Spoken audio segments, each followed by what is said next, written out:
Chandil dam, Jamshedpur, Jharkhand. 20 अगस्त 2024 कुछ workers अपने ईंटों का काम करके पास के एक डैम में नहाने चले गए। समय दोपहर के करीब 12 बजे। यहाँ पर एक वर्कर को दिखाई दिया एक प्लेन। ये प्लेन कभी ऊपर तो कभी नीचे जा रहा था और कुछ ही देर बाद ये प्लेन पानी के बेहद नजदीक आ गया, लेकिन दूरी अधिक होने की वजह से वो वर्कर प्लेन को देख नहीं पाया। उसे लगा कि ये प्लेन क्रैश हो गया, इसलिए वो अपने गांव रसुनिया बस्ती में जाकर सबको बताया कि चांदिल डैम में एक प्लेन क्रैश हो गया, लेकिन उसकी बातों पर कोई भी यकीन नहीं किया। अब कुछ घंटे बाद खबर आने लगी कि सोनारी एयरपोर्ट जमशेदपुर से एक 2 सीटर वाला प्लेन सेसना 152 उड़ान भरा। ये एक ट्रेनिंग फ्लाइट थी। इस एयरपोर्ट में पायलट को ट्रेनिंग भी दी जाती है। इस प्लेन को alchemist aviation private limited operate कर रही थी। ये कंपनी पायलट्स को ट्रेनिंग प्रोवाइड करती है। ऐसे ही ट्रेनिंग के लिए एक पायलट अपने स्टूडेंट पायलट के साथ उड़ान भरा। उड़ान के करीब 10-12 मिनटों तक सब कुछ ठीक था। प्लेन मजे से उड़ता गया। एटीसी भी इस प्लेन से संपर्क बनाए हुए थे, लेकिन उड़ान के ठीक 15 मिनट बाद सब कुछ बदल गया। सोनारी एटीसी का संपर्क प्लेन से टूट गया। एटीसी जब दोबारा प्लेन से संपर्क नहीं कर पाया तो उन्हें समझ में आ गया कि कुछ तो अनहोनी हो चुकी है। तुरंत ही सर्च टीम प्लेन को खोजने के लिए निकल गए।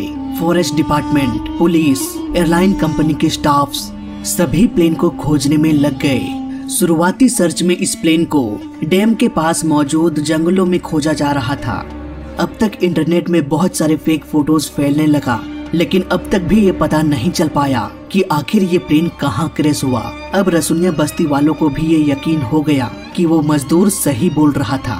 इस बात की खबर सर्च टीम को दी गई। इत्तेफाक से इसी बस्ती में मेरे कुछ सब्सक्राइबर भी थे, जिनमें से एक राहुल ने मुझे इंस्टाग्राम पर कांटेक्ट किया और ये सारी बात बताई। मैं भी उस वक्त कंफ्यूजन में था कि आखिर ये प्लेन कहाँ पर क्रैश हुआ, लेकिन अब कंफ्यूजन खत्म हो चुकी थी।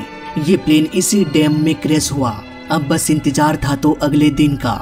शाम ढल जाने के बाद आगे की खोजबीन अगले दिन के लिए टाल दिया गया। 21 अगस्त 2024 दिन बुधवार, गोताखोर की टीम पानी के अंदर छानबीन करना शुरू कर दिया, जहां उन्हें जूता मिला। शायद ये जूता इन्हीं दोनों में से किसी एक पायलट की हो। खैर, जूता मिलने के बाद खोजबीन तेज हो गई, लेकिन अफसोस पूरा दिन गुजर गया पर प्लेन नहीं मिला। इसका सबसे बड़ा कारण है बरसात का मौसम। सावन के मौसम में बारिश इतनी तेज होती है कि पूरा पानी धूल मिट्टी में मिक्स हो जाता है। पानी इतना गंदा हो जाता है कि पानी के अंदर क्या है कुछ भी दिखाई नहीं देगा। इवन पानी के अंदर डूबकर आंखें भी खोला जाए तब भी कुछ भी दिखाई नहीं देगा। ऐसे में प्लेन को खोज पाना काफी कठिन हो गया। ऊपर से ये भी बताया जा रहा है कि इस डैम की गहराई 180 फीट तक हो सकती है। ऊपर से यहाँ का पानी भी स्थिर नहीं है। बहता पानी में प्लेन भी बहकर अपने क्रैश लोकेशन को चेंज कर सकता है। ऐसे में अगर कोई आई विटनेस होगा भी तो मे भी प्लेन के सही लोकेशन को खोज पाने में मुश्किल हो सकती है। 21 अगस्त का दिन भी गुजर गया पर ये प्लेन दोबारा नहीं मिला। हादसे में सवार दोनों पायलट्स के रिलेटिव समेत सर्च टीम इसी उम्मीद में लगे हुए थे कि अब प्लेन मिल जाएगा, लेकिन अगला दिन भी गुजर गया और सभी को निराशा ही हाथ लगी। दोस्तों, ये वीडियो मैं बाद में रिकॉर्ड कर रहा हूँ 22 अगस्त को। अभी करीब 10-11 बजे ये न्यूज आई है कि नीमडी प्रखंड के डैम में एक बॉडी मिली है, जिसकी पहचान शुभ्र दत्त के रूप में हुई है। दोस्तों, फिर से मैं ये ऑडियो रिकॉर्ड कर रहा हूँ करीब 8 घंटे बाद, यानी कि करीब रात के 8 बजने वाले हैं। और अभी एक न्यूज आया है कि कैप्टन जीत की बॉडी भी मिल चुकी है और प्लेन का कुछ भी पता नहीं चला है। तो आइए वीडियो को कंटिन्यू करते हैं। आज भी इस प्लेन को चांदिल डैम में खोजा जा रहा है। अब तक ये प्लेन मिसिंग ही है।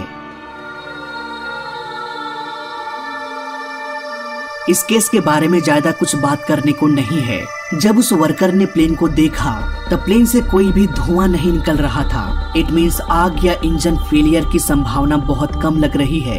एक चीज नोटिस करने वाली है, ऐसा बताया जा रहा है कि प्लेन हिल के लंबे लंबे पेड़ों के बहुत नजदीक से होकर गुजरा।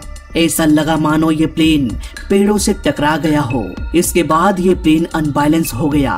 प्लेन कभी ऊपर तो कभी नीचे जाने लगा। इस तरह से ये करीब 2 से 3 किलोमीटर दूर चला गया और ये प्लेन क्रैश हो गया। हालांकि क्रैश होते हुए किसी ने भी नहीं देखा, बस ये प्लेन पानी के बेहद नजदीक से उड़ रहा था। यही वो आखिरी समय था जब इस प्लेन को देखा गया। हालांकि एक लोकल न्यूज के अनुसार 2 और व्यक्ति थे जिन्होंने प्लेन को क्रैश होते हुए देखा। इनके अनुसार एक तेज आवाज सुनाई दिया और डैम का पानी 20 से 25 फीट ऊपर उठ गया। उसका इंजन घड़घड़ा रहा था। हालांकि ये ग्रामीण है और इनके पास एविएशन का नॉलेज तो बिल्कुल भी नहीं होगा, इसलिए इनके बयान से ये बता पाना मुश्किल है कि ये इंजन रनिंग कंडीशन में था या नहीं, ये प्लेन गिर रहा था या ग्लाइड कर रहा था। आई विटनेस के अनुसार ये पेड़ों के बहुत नजदीक से गुजरा। इसके बाद ही ये प्लेन ऊपर नीचे गोते खाने लगा, इसलिए इस बात की भी संभावना हो सकती है कि प्लेन अगर पेड़ से टकराया हो तो वो विंग्स के कंट्रोल सरफेस को डैमेज कर दिया हो, जिसकी मदद से प्लेन्स को कंट्रोल किया जाता है। बात करें इस एयरपोर्ट की तो ये एक छोटा डोमेस्टिक एयरपोर्ट है जिसे टाटा स्टील ऑन करती है और मुझे नहीं लगता यहाँ पर सेकेंडरी सर्वेलेंस रडार या ADSB जैसे एडवांस टेक्नोलॉजी होगा जो प्लेन का एक्यूरेट लोकेशन बता सकता है। हालांकि अल्केविस्ट एविएशन प्राइवेट लिमिटेड के अनुसार इस एयरपोर्ट में DVOR और पेपी नेविगेशन सिस्टम मौजूद है। DVOR यानी कि Doppler very high frequency omni range, ये VOR नेविगेशन सिस्टम से एडवांस है और एक्यूरेसी भी VOR से काफी अधिक है। VOR basically ground based navigation system होता है जिसे रनवे के आसपास ही इंस्टॉल किया जाता है। ये एंटीना हर एक डायरेक्शन में सिग्नल भेजता है। जब प्लेन इसके सिग्नल के रेंज में आता है तो पायलट को ये जानकारी मिल जाती है कि वो एयरपोर्ट से किस डायरेक्शन में है। इसके अलावा इस VOR में DME यानी कि डिस्टेंस मेजरिंग इक्विपमेंट्स भी लगा होता है जो प्लेन और एंटीना की दूरी भी पायलट्स को प्रोवाइड करता है।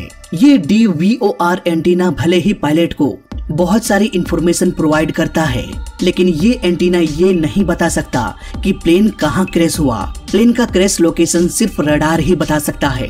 ये VOR एंटीना सारी जानकारी पायलट को देता है। ये खुद कोई जानकारी स्टोर नहीं करता। यही वजह है कि ATC को भी कुछ भी पता नहीं चल पाता इस एंटीना के जरिए। यानी कि VOR एंटीना बताएगा पायलट को कि वो कहाँ पर है और पायलट रेडियो कॉल के जरिए ATC को बताएंगे कि वो कहाँ पर है। इसके अलावा इस एयरपोर्ट में पेपी भी इंस्टॉल्ड है। पेपी यानी कि प्रिसीजन अप्रोच पाथ इंडिकेटर, ये बेसिकली लाइट्स होता है जिसे रनवे के थ्रेशोल्ड लाइन के साइड में इंस्टॉल किया जाता है। ये लाइट्स प्लेन को गाइड करती है कि लैंडिंग करते समय प्लेन का पोजीशन ग्लाइड स्लोप पर ही रहे। अगर ये अधिक ऊपर जाता है तो व्हाइट लाइट दिखाई देगा, अगर ये ज्यादा नीचे है तो रेड लाइट दिखाई देगा। अगर ये अपने ग्लाइड स्लोप पर है जहाँ इसे होना चाहिए तो 2 व्हाइट और 2 रेड लाइट दिखाई देगा। इस तरह से पायलट इन लाइट्स की मदद से अपने एल्टीट्यूड को मैनेज करते हुए प्लेन को एयरपोर्ट में लैंड करा देते हैं। अल्केमिस्ट एविएशन के अनुसार ये 2 सिस्टम सोनारी एयरपोर्ट में मौजूद है। इसके अलावा प्लेन में ब्लैक बॉक्स भी होता है जिसमें 2 मुख्य कंपोनेंट्स होता है, कॉकपिट वॉइस रिकॉर्डर और फ्लाइट डाटा रिकॉर्डर। ये क्रैश के बाद सिग्नल ट्रांसमिट करता है, इवन पानी के अंदर भी।